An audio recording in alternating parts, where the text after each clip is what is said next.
Olá, que bom estarmos de volta com a lição de número 5, que fala da experiência da unidade na igreja cristã primitiva. Nós estudamos no trimestre passado o livro de Atos, estudamos muito sobre este assunto, e nessa semana nós vamos estudar um pouquinho sobre este fenômeno da unidade dentro da igreja primitiva, que possibilitou essa igreja ter um crescimento numérico e qualitativo muito bom. Como que isso aconteceu?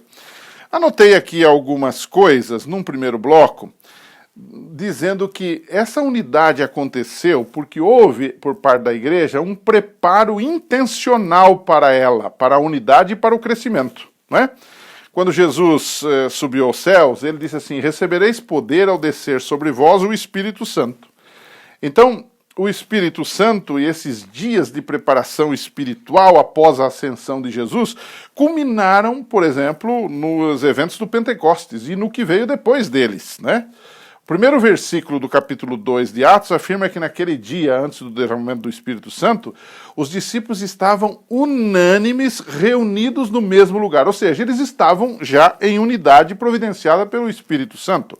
E por uma vontade, uma intencionalidade deles de estarem juntos. É verdade também.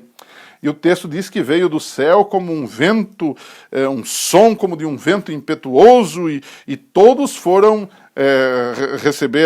distribuíram línguas de fogo sobre eles, e eles agora receberam o Espírito Santo, né? Então, a gente percebe que aqui no livro de Atos, capítulo 2, no dia de Pentecostes, essa unidade dos crentes e depois aquele falar em línguas, onde 16 nações da terra que estavam ali representadas agora podiam ouvir os discípulos falar nas suas próprias línguas, ou na língua em que eles eram nascidos, por um fenômeno, por um milagre da graça de Deus, do dom de línguas, que os discípulos agora conseguiam falar línguas que eles não haviam estudado e as pessoas conseguiam entender as maravilhas do Evangelho na sua própria língua.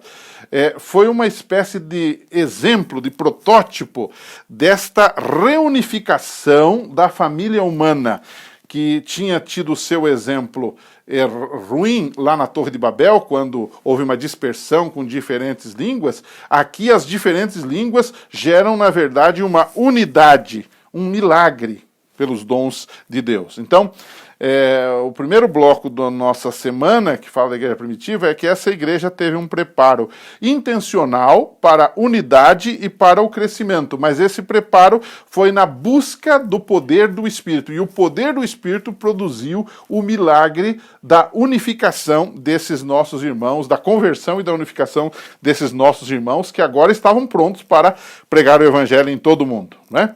Um segundo bloco é que eles não apenas receberam o Espírito Santo e falaram línguas e a partir dali começaram um trabalho vigoroso no mundo, e aquilo ali parou e foi apenas um fogo de palha, não. O segundo bloco da nossa lição mostra que houve uma continuidade intencional. Se houve para o Pentecostes um preparo intencional, que eles se reuniram para orar, para buscar o Espírito, e dali adveio a unidade, nós temos, num segundo bloco, a continuidade disso.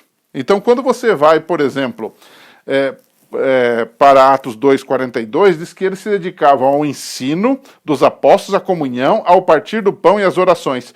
Ou seja, eles continuaram orando, continuaram estudando, continuaram se aprofundando nas Escrituras e continuaram se amando e se unindo. Então, não era um fogo de palha, não era uma semana de oração, agora estamos unidos, irmãos, e aquilo era apenas fachada, aquilo era apenas temporário. Então, o segundo bloco da nossa lição mostra uma continuidade intencional para manter a unidade e o crescimento.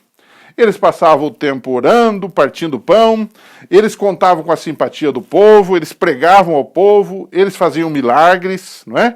Eles eram generosos, não é? A Bíblia diz que eles tinham tudo em comum. Houve um certo, digamos assim, repartir de todas as coisas com os necessitados, com os que precisavam disso, né?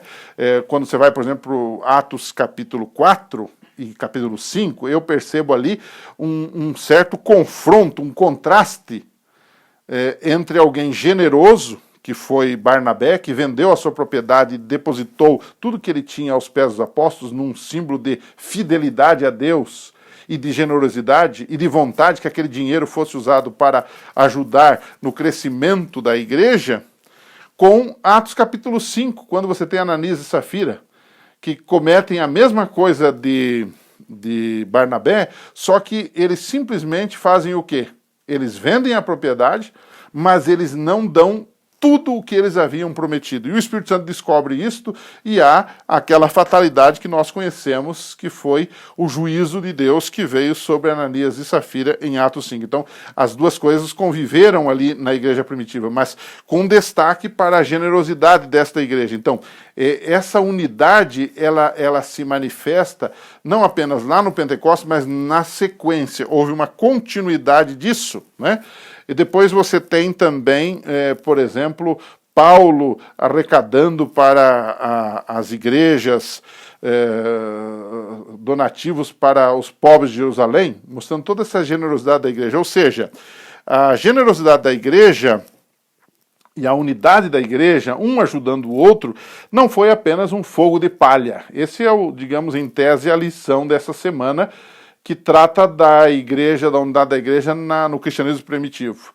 Primeiro, houve uma intencionalidade para buscar o Espírito Santo e buscar a unidade, mas depois houve uma continuidade nessa unidade e nessa generosidade, onde os irmãos se abraçaram e mostraram ao mundo que de fato eles se amavam e que de fato eles eram unidos, apesar de um ou outro que romperam essa relação, que foi o caso, por exemplo, de Ananias e Safira, né? Terminando a nossa lição, uma pergunta, como sempre nós terminamos com uma pergunta, é sempre muito bom uma pergunta para a gente discutir no final. A pergunta é a seguinte: a generosidade da igreja em ajudar os mais pobres indicava que os irmãos eram unidos? Sim ou não? Bom, claro que sim. A generosidade indica isto. E aí explique sua resposta, né? E de repente também contextualize sua resposta, né? A unidade nem sempre é vista quando a gente ajuda os outros. Claro que isso faz parte, não é? Mas a unidade da igreja pode ser vista de diferentes pontos de vista ou de diferentes maneiras, não apenas na generosidade. No cristianismo primitivo isso foi muito forte. Talvez hoje seja importante, mas em alguns contextos talvez não precisemos estar doando tudo que temos como eles doaram tudo que tinham. Porque havia um contexto local, que inclusive estudamos na lição do trimestre passado. Mas isso não quer dizer que hoje não devemos ser generosos. Generosos nos dízimos, nas ofertas, e generosos também para ajudar os nossos irmãos mais necessitados. Que Deus abençoe. A gente se encontra na semana que vem. Até lá.